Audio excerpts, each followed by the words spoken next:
grade 12s, my name is Priscilla SANELANE, but you may simply call me Miss Priscilla. And in this grade 12 economics video, we are looking at the topic of tourism. Now, tourism is a topic that falls under the main topic of contemporary economic issues, which also includes along with it inflation and environmental sustainability. Next, we will be touching environmental sustainability, but we have already done a video on inflation. So if you haven't seen it, make sure that you go watch it together with this video, because the two of them will go together. You cannot say that you are interested in studying the topic of contemporary economic issues and not study all three of these topics. They will definitely be tested, all of them, in your upcoming examinations, because prior to now they haven't been tested in the previous term tests. So meaning that the March test as well as the mid-year examination, you did not cover any of those topics. They are specifically term 3 topics. So if you are interested in covering them, they will be in your prelim as well as your final examination under the topic of contemporary economic issues. Again, it's 3 of them: inflation, which we have already done, tourism is this one, and environmental sustainability is what we will do next. But before we get into the topic of tourism, I just wanted to remind you that we have cheat sheets for both paper 1 and paper 2. These cheat sheets are specifically for final examinations, so meaning that the trial exam as well as the final year exam. Reason being that they cover all topics for the grade 12 syllabus for the entire year, and that's what you write on in the trial examination as well as the final examination. By trial examination, I taking it for granted that you understand that I mean the preparatory test or the prelims as you would call it. So that's what I mean. In those two tests, you cover the entire syllabus of grade 12, and that's what the cheat sheets do. So they set you up for those tests, what to expect per paper, and what are some of the common questions that will be used for your essays and such. So basically, it's kind of like a giant scope that you will have with you. So if the scope videos are late, you will have your own scope and it will be handy. And I made sure that they are in alignment with the 2025 examinations, so make sure that you get yourself a copy. To do that, you simply just have to email me at priscilla.sanelane@gmail.com, and in the subject line just simply put cheat sheet, and I will give you all the information that you will need regarding the prices and how to order one. Speaking of the preparatory examinations, the virtual classes are officially back. My team and I are going to be hosting virtual classes for each paper the day before you have to write your prelim paper. For all the subjects that you are seeing on the screen, there is going to be a virtual class hosted a day before each exam paper. All you have to do to book your session is also again email me at priscilla.sanelane@gmail.com, and for this one, all you have to put in the subject line is exam prep class. First thing is the definition. Definitions, I always say, that are very important because this is what makes part of your introduction if you're writing an essay, but they're also a very common section B question. So we're going to look at what is tourism, what are the different types of tourisms, as well as the purposes of tourism, meaning why do people travel. I think all of that encompasses into defining what tourism is. Tourism is defined as activities of people traveling to and staying in places outside their usual environment for less than a year for leisure, business, or other purposes. So when you are giving your definition, what we are mostly marking is we are marking the important keywords. The first keyword to pay attention to there is the word activities. So these people have to be taking part in certain activities for us to call it tourism. Second, we're looking for the word travel. So they have to be traveling and staying in a place that is outside their usual environment, because if you are in your usual environment, then we do not call it tourism. So it has to be outside their their usual environment, meaning that they have to then travel. So that's the second keyword that we're looking for there. And then lastly, it has to be for a period of not more than a year. So it has to be up to a year or less, but it cannot be more than a year. So for it to qualify as tourism, it has to be for a certain specific period of time, and that time cannot be over a year. And then there are reasons why people travel, which include leisure, business, and other purposes. We will get to those other purposes in a second, but first let's look at the different types of tourisms that we have.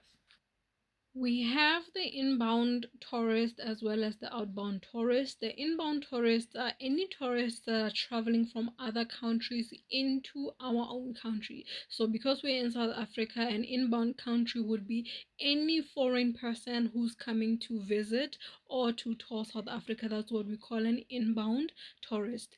The other type is the outbound tourist. This is when the citizens of your country go traveling to other countries. So this is when South African citizens are traveling abroad. In the definition of tourism, we mention activities, and these are the reasons why people travel. So this is the purposes of tourism. The first one being leisure and recreation. That's where people travel for the purposes of relaxation and for holiday. We have cultural tourism, where they travel to explore the culture of how the indigenous people of a certain place live like and what their culture is. We have ecotourism, where we travel to explore the nature of a certain place. So this is a nature reserve type of travel, where we travel to explore the safari, for example.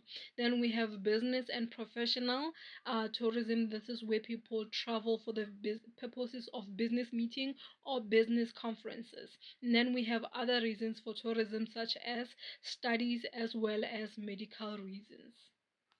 The second thing that we look at in the topic of tourism is what we call reasons for growth. These are basically the reasons why there is growth in the tourism industry. So we are basically looking at what contributes to the growth of the industry of tourism in a country. The first thing that causes growth in the tourism industry is the increase in disposable income. So, disposable income, we're saying that after people have used their money for their livable expenses, they still have enough money saved up or enough money spare as disposable income in which they can use to travel. Traveling is definitely a luxury, so most people will take care of their immediate needs first before they can even think of using money to spend on traveling. So it's definitely something that is extra. So that's what you do with disposable income. So the more disposable income that people have, the more they're able to travel. So that means that the industry of tourism can only grow if people have disposable income. So if things like inflation are too high and people are pinching pennies and living paycheck to paycheck, it's going to be difficult for them to travel, which means that the tourism industry will not grow. But the moment they have less pressure in their finances, meaning that the economy is doing well, things like inflation are combated, then that's where we say people have enough disposable income to which they can use some of it for traveling, which then grows the tourism industry. Secondly, we're looking at reduced working hours. Working hours are reduced by things like leave. So if people have enough leave days, then they will be able to travel, because if they're always working, then you can see how it becomes impossible for them to travel even if they have the disposable income. So leave days come in handy to allow people to be able to travel. Third, we have awareness. Awareness is basically information. Most people don't travel because they are not aware of the different areas around them that they can travel to with ease and they can be good for their enjoyment.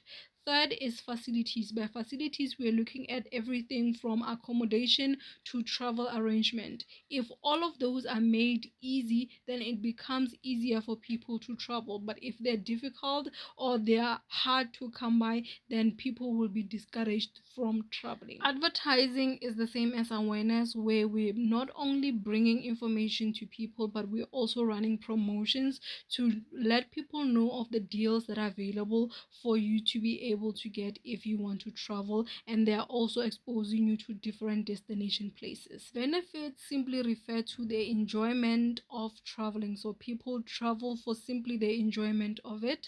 Simplified foreign exchange refers to where exchanging money in different countries is being made easy. Third, we get into the effects of tourism. The effects of tourism are also one of those common essay questions where you will be given an essay question and it requires you to talk about the effects of tourism as the main part of your essay. So it's very important that when you study this part of tourism, you pay careful attention, because these are some of the points that you will later use in your essay writing. The first effect of tourism is that it increases employment by creating job opportunities. The good example I like is using a World Cup coming into the country. So if the World Cup was coming to South Africa, the amount of jobs that's going to be created from that event alone, because the tourists are coming, that means that hotels are going to need to hire more staff, restaurants are going to need to hire more staff. That stuff equals to job creation for the people who are already in the country. Then we get to the issue of gross domestic product. All of those businesses are hiring more staff because they're going to be making more money from more customers that are coming in. And if they're making more money, that money is basically contributing to the economy of South Africa, hence the increase in gross domestic product. Then we have the issue of reduced poverty, because more and more people are being employed. That means that the level of unemployment or the rate of unemployment in the country is going down, therefore taking down with it the rate of poverty in the country. Tourism results in both positive and negative externalities. By positive externalities, we're talking about the benefits, the indirect benefits that we get from it. So for example, when they improve the infrastructure, meaning that they're going to improve roads because there are tourists that are coming into the country, me personally, I may not be interested in a soccer match, but that does not mean that I will not enjoy the effect of the road down my street being improved. That means that all the potholes down my street are going to be closed, and that's going to save my car from the damage that is caused by potholes. But I didn't even take part or even enjoy a soccer match, but I still get to benefit from the results of the effect of tourism. Negative externalities is things like what that is then going to cause to the environment. For example, the more people that are in the country buying things, consuming things, that also means that there's going to be a lot of litter, a lot of garbage or air pollution, noise pollution, you can name it. And that's why also the next point is that it creates environmental stress, whether it's noise pollution from the crazed soccer fans with their vuvuzelas, all the entertainment clubs that have more and more customers and raising their music high, and everyone who's consuming things and throwing on the floor. Point is, the environment is going to be distressed. The last point is that it increases investment. So the investment that goes into the hotel businesses, the restaurants to renovate them, the stadiums, the investment that goes into the improvement of infrastructure in the country. And as we know, investment is a good thing. Fourth, we are looking at the benefits of tourism, which is another common essay question. So make sure that as we are going through the benefits of tourism, you are also looking at the headings of what we are discussing. So when we are listing the benefits of tourism, those become your headings. So make sure that you pay careful attention to that, and also how we explain under each and every single one of them, because this will help you give you your bullet points when you are writing your essays in future.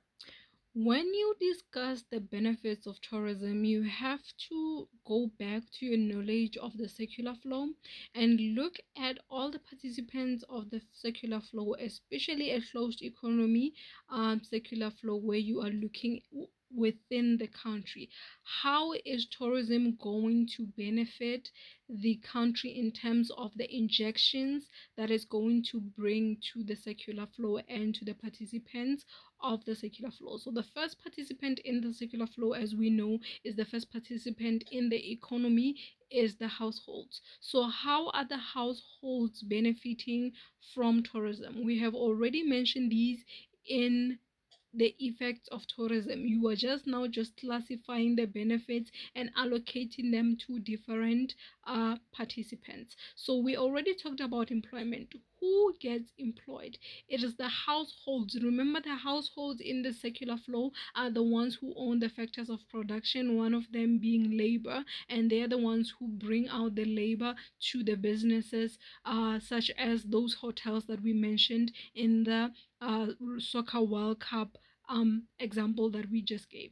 So that means that the households are going to benefit in that they are going to have more employment, they are going to increase their income, they are going to reduce unemployment, and they are going to reduce poverty, and that also means that their standard of living is going to increase. Then secondly, we look at the second participant, which is businesses. What are the businesses? These are the hotels, the restaurants, even the stadiums, right, that are going to be benefiting from tourism, from the investment that is going to be made into those businesses. So first, they are going to benefit in terms of investments, that they're going to have increased investments in them. They're going to receive more subsidies from the government, because if the World Cup is coming to the country, you can best believe that the government will do its best to help the local businesses put their best foot forward, right? So they're going to receive even more subsidies from the government. And then lastly, they are also going to receive more profits that are going to come as a result of an increased number of consumers that are coming into the country. All of that means that the government is going to have increased revenue, because households and businesses that are doing well means that they will be able to pay more in taxes, and as we know, that's how the government makes its revenue. Then lastly, we are looking at infrastructure development. Tourism causes us to invest more in infrastructure, which then means that the infrastructure of the country will be improved. In conclusion, what's most important under the topic of tourism, these are what I'm saying are the priorities that you need to know for you to say that you understand and you have studied the topic of tourism. First is the definition, second is the reasons for growth, third is the effects, and fourth is the benefits. If you have at least at minimum these four things, I can guarantee that if you have an essay on tourism, you're acing that essay, because it will more than likely be on this three things that I mentioned on the latter. And the first one being the definition. As I said, even with the inflation video, that becomes your introduction. So the definitions become your introduction, and your essay could either be on the reasons for growth, the benefits, or the effects of tourism. So if you know these four things, then you have mastered your topic for tourism. Don't forget to leave me your exam dates in the comment section of this video below, so that I can be able to cover your exam prep for the upcoming trial examination. Otherwise, be in the lookout for the environmental sustainability video. Have YouTube recommend you more of my videos, be sure to click the like button and subscribe to the channel. And if you have any questions, leave them in the comment section below.